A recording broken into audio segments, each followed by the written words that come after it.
One day in an early morning class, Miss Frizzle, the teacher, asked her students to write a composition about someone they liked. Little Timmy Buckleberry hated school. He especially hated writing compositions because he was very bad at writing. In fact, his compositions were so bad that even his pet hamster, Mr. Nibbles, refused to read them. Timmy always received a big red F on his papers, and that made him angry. When he heard what the assignment was for this week's composition, Timmy became even angrier. Who did Miss Frizzle think she was? Asking him to write something nice about someone? He didn't like anyone. Everyone was stupid. Everyone except his hamster, Mr. Nibbles, of course.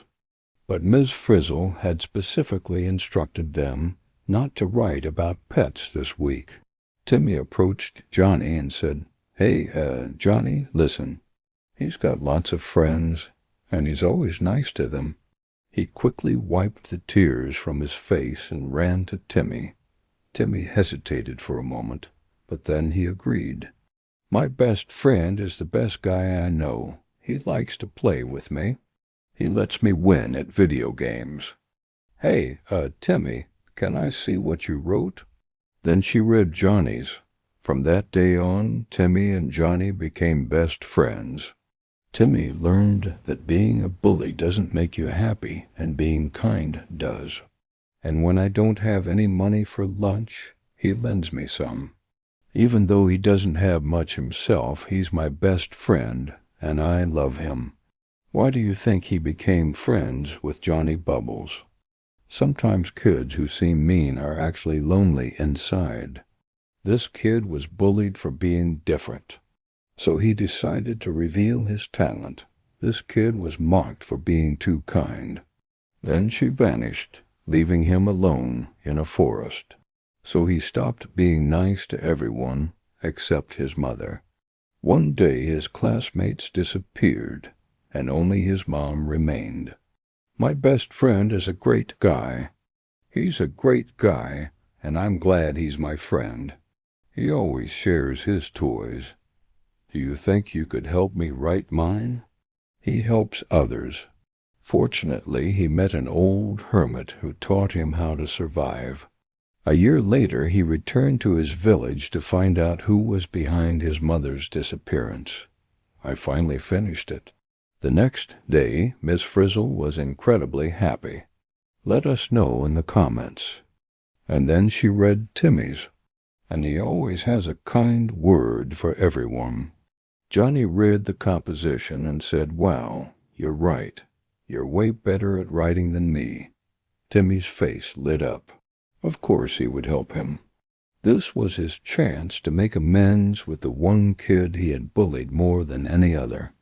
Once he gave his action figure to a new kid who didn't have any toys. He's a great guy. Johnny started crying. "Thanks, Timmy."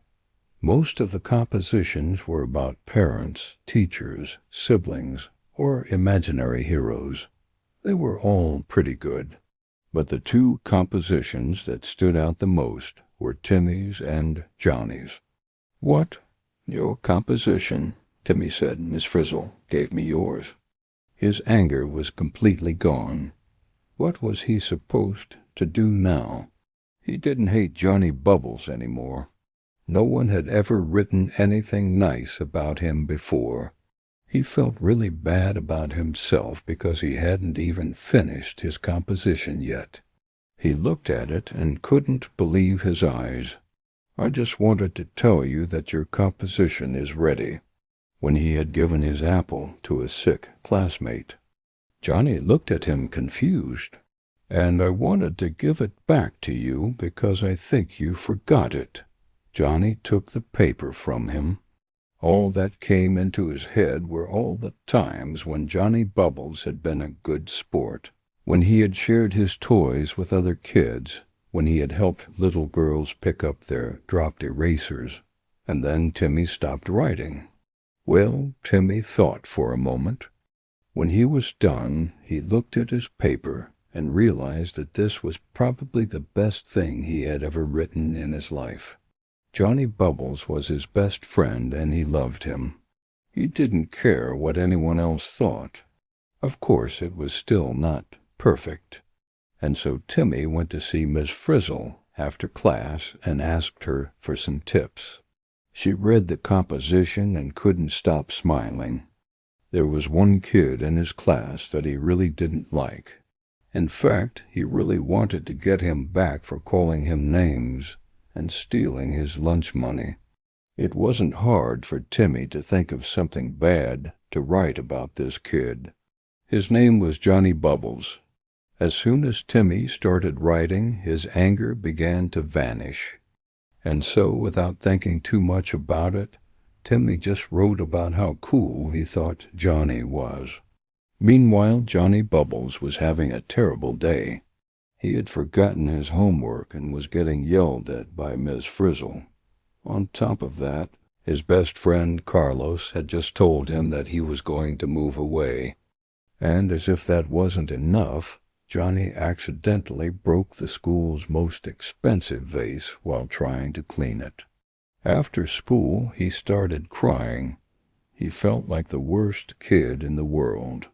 That's when he saw Timmy coming toward him with a weird look on his face. Timmy had written, "Johnny Bubbles is the coolest kid I know." Then he had an idea. Timmy tutored Johnny until they had to go home because it was getting dark, and when they were done, Johnny's face lit up. She called the whole class to the front and told them that these two compositions were the best. The other students applauded, and Timmy felt very uncomfortable. In the end, do you think Timmy enjoyed being kind? Now check out these similar stories about kids and kindness.